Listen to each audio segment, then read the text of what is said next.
Assalamu alaikum. Dear student, today we are going to start a new topic of zoo geography. It is Ethiopian region and it is one of zoo geographical region. दो reason हम पहले detail में discuss कर चुके हैं। तीसरा reason है Ethiopian reason, जिसको आज हम डिटेल में डिस्कस करेंगे। पहले हम ये देखेंगे कि वर्ल्ड का कौन सा एरिया ये कवर कर रहा है, इस रीजन में कौन कौन से कंट्रीज आते हैं। सबसे पहले इसके अंदर अफ्रीका आता है और अफ्रीका का जो सॉर्दर्न पार्ट है वो, और जो साउथ सहारा है वो इसमें इंक्लूड है। सॉर्दर्न अरेबिया इंक्लूड है और मदागास्कर भी इस रीजन में इंक्लूडेड है। But two scientist Darlington and William George, इन्होंने मदागास्कर को इथोपियन रीजन से सेपरेट कर दिया। और सेपरेशन की रीजन ये थी कि जब उन्होंने डिफरेंट फाना को देखा मदागास्कर रीजन में, तो उन्होंने ये कंक्लूड किया कि जो फाना है यानी कि जो एनिमल्स हैं मदागास्कर रीजन में वो बिल्कुल डिफरेंट हैं बाकी जो रीजन्स जो कि इथोपियन रीजन में आते हैं उनसे। तो उन्होंने मदागास्कर को सेपरेट कर दिया इथोपियन रीजन से। ठीक है, अब अगर हम इसकी इथोपियन रीजन के नॉर्दर्न पार्ट की बात करें तो नॉर्थ वाली साइड पे पलियाटिक रीजन है और बाकी जो रिमेनिंग साइड्स हैं उस साइड, हर साइड पे इसके सी प्रेजेंट है। क्लाइमेटिक कंडीशन की अगर हम बात करें, it is mainly tropical conditions. Dear student, ऐसी कंडीशन होती हैं जहां पे टेम्परेचर बहुत ज्यादा हाई होता है। ठीक है, यानी कि वहां बहुत ज्यादा गर्मी होती है। क्यों? क्योंकि ये इक्वेटर के पास वाला इलाका है और इक्वेटर के पास वाला जो एरिया है वहां पे सनलाइट डायरेक्ट फॉल करती है। ठीक है, तो जितना ज्यादा सनलाइट की डायरेक्शन होगी उतना ही टेम्परेचर जो है वो इंक्रीज होने के चांसेस होते हैं। तो इथोपियन रीजन में ट्रॉपिकल जो है वो कंडीशंस ट्रॉपिकल होती है। इसके पास बहुत बड़े बड़े रिवर्स हैं और इसके साथ साथ इसके पास एवरग्रीन फॉरेस्ट भी प्रेजेंट हैं, माउंटेन रीजन्स भी प्रेजेंट हैं और इसके साथ साथ इसके पास कुछ ग्रेसी प्लांट्स भी प्रेजेंट हैं। ठीक है, सॉर्दर्न पार्ट का जो एरिया है वहां पे क्लाइमेट टेम्परेट है, यानी कि ना तो वहां का जो आबोहवा है वो ना तो बहुत ज्यादा गर्म है और ना ही बहुत ज्यादा कोल्ड है। ठीक है, तो साउदर्न इसका जो पार्ट है वहां पे क्लाइमेट टेम्परेट है, बाकी जो इसका पार्ट है वहां पे जो क्लाइमेट है वो ट्रॉपिकल है। यहाँ पे जो इथोपियन रीजन है इसको डिफरेंट पार्ट्स में डिवाइड किया है इसकी क्लाइमेट की वजह से। मैकली जो इसका पार्ट है जिसमें अप्रैल और जून में जो है ये हॉटेस्ट मंथ है। जुलाई और अगस्त जो है इसमें रेनफॉल होती है, वेटेस्ट है। ठीक है, और बाकी जो पूरा साल है इन मंथ के अलावा मिनिमल रेनफॉल होती है। डिडावा जो है इसमें एवरेज टेम्परेचर 78 फ़ारेनहाइट है। हॉटेस्ट मंथ जून है। दो रेनी सीजन है, मार्च से अप्रैल में भी बारिशें होती हैं और जुलाई से सितंबर में भी रेनफॉल का सीजन है। ठीक है, एडिस अबाबा जो है इसमें नवंबर से लेके फरवरी तक ड्राई सीजन है और जून से सितंबर तक जो मंथ है ये वेटेस्ट मंथ है। तो यूं आप कंक्लूड कर सकते हैं कि जो इथोपियन रीजन है इसमें क्लाइमेट डिफरेंट है। ठीक है, तो साउदर्न पार्ट में क्लाइमेट क्या होगी, टेम्परेट होगी और बाकियों में ट्रॉपिकल होगी और हर रीजन में इसके जो क्लाइमेट की कंडीशंस हैं वो डिफरेंट है। अब अगर हम इसके फाना की बात करें, फाना का मतलब होता है एनिमल्स और फ्लोरा का मतलब होता है प्लांट। तो फाना में हम ज्यादातर वर्टिब्रेट को ही डिस्कस करेंगे और वर्टिब्रेट जो है ये वो रीजन है जो कि रिच है और इसमें बहुत ज्यादा वैरायटी है, बहुत ज्यादा नंबर है। ठीक है, और बहुत सारी स्पीशीज फाना की ऐसी हैं जो कि इंडेमिक है और फैमिलीज भी यहाँ पे इंडेमिक है। ठीक है, और एक अफिनिटी है इसकी कि जो यहाँ पे फाना है वो न्यू ट्रॉपिकल रीजन और ओरिएंटल रीजन, इन दोनों रीजन्स का जो फाना है उसके साथ ये रिजेंबल करता है।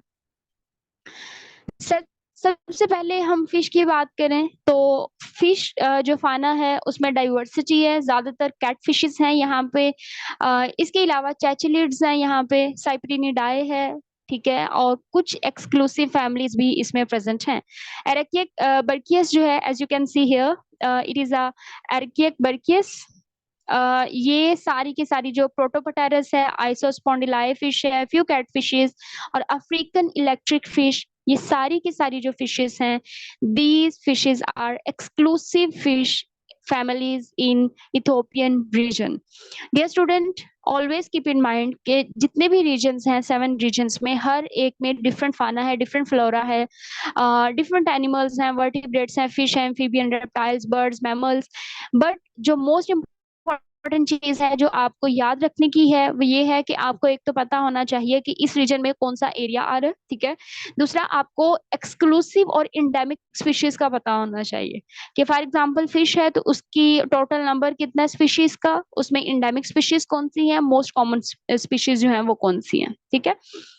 उसके बाद ये सारी फिशेज हैं that we have discussed previously, these are the common fishes, sorry, these are the exclusive fishes which are present in Ethiopian region. Amphibians less distinctive है, ठीक है, ज्यादातर इसमें से सेलियंस हैं, बफोनिडाई, डैनिडाई, ये सारे के सारे जो एम्फीबियंस हैं इस रीजन में प्रेजेंट हैं। But Rana and Bufo are absent in this region, ठीक है।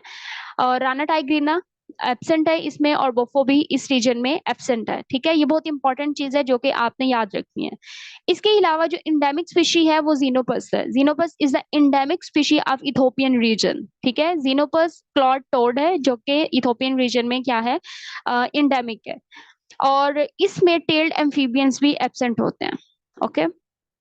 उसके बाद हम रेप्टाइल्स की बात करें, रेप्टाइल्स में क्रोकोडाइल और टर्टल जो है ये न्यूमरस हैं, ठीक है। टर्टल्स जो है उसकी कुछ फैमिलीज हैं जिसमें से 50 स्पीशीज हैं, 50 में से जो 46 स्पीशीज हैं कैमलियंस की वो यहाँ इस रीजन में प्रेजेंट है। और कैमलियंस मोस्ट एक्सक्लूसिव रेप्टाइल है इस रीजन का। और क्रोकोडाइल और स्पाइनी लिजर्ड, पाइथन, टेफ्लॉप्स, ये सारे के सारे जो रेप्टाइल्स हैं they are the common in this region. Birds की बहुत ज्यादा वैरायटी है, ठीक है। स्ट्रॉन्ग अफिनिटी है ओरिएंटल रीजन के साथ। इसका मतलब ये है कि जो फाना, जो बर्ड्स ओरिएंटल रीजन में है वही बर्ड जो है वो इथोपियन रीजन में भी हैं। डियर स्टूडेंट, बर्ड्स जो है ना, बर्ड्स की अफिनिटी बहुत सारे रीजन्स के साथ है, यानी कि बहुत सारे, जैसे 7 रीजन्स हैं तो हर रीजन में जो बर्ड्स हैं मोस्ट प्रोबेबली कि वो दूसरे रीजन में भी प्रेजेंट हो, ठीक है। तो बर्ड एक वाहिद वर्टिब्रेट है जिसकी अफिनिटी दूसरे रीजन्स के साथ ज्यादा है as compare to reptiles, birds, mammals. Total इसकी 67 फैमिलीज हैं इस रीजन में, जिसमें से 53 वर्ल्ड वाइड है, ठीक है। 3 जो है ओरिएंटल रीजन के साथ कॉमन है, 6 यहाँ पे एक्सक्लूसिव है, ठीक है। और कॉमन बर्ड्स है यहाँ पे हॉर्नबिल है, कुकोज है, पैरट है, पिजन, बी कैचर, ये सारी की सारी जो स्पीशीज हैं these are the common in Ethiopian region. Birds जो कि ओरिएंटल रीजन के साथ शेयर्ड हैं, यानी कि ओरिएंटल रीजन में भी बर्ड्स ये वाले प्रेजेंट हैं और इथोपियन रीजन में भी प्रेजेंट हैं। वो हनी गाइड्स हैं, बुलबुल है और इसके साथ ब्रूड बिल्स है, ठीक है। एक्सक्लूसिव बर्ड्स जो हैं ऑस्ट्रिच है, सेक्रेटरी बर्ड है, हैमर्ड बर्ड है, pitta mouse bird and hammer headed bird. ये सारे के सारे जो बर्ड्स हैं they are exclusive in Ethiopian region. इसके बाद हम मैमल्स की बात करें, मैमल्स में बहुत ज्यादा डाइवर्सिटी है, बहुत ज्यादा इनकी वैरायटी है। टोटल 38 फैमिलीज हैं, ठीक है। और इसमें बैट नहीं आता, यानी कि इस रीजन में बैट प्रेजेंट नहीं है।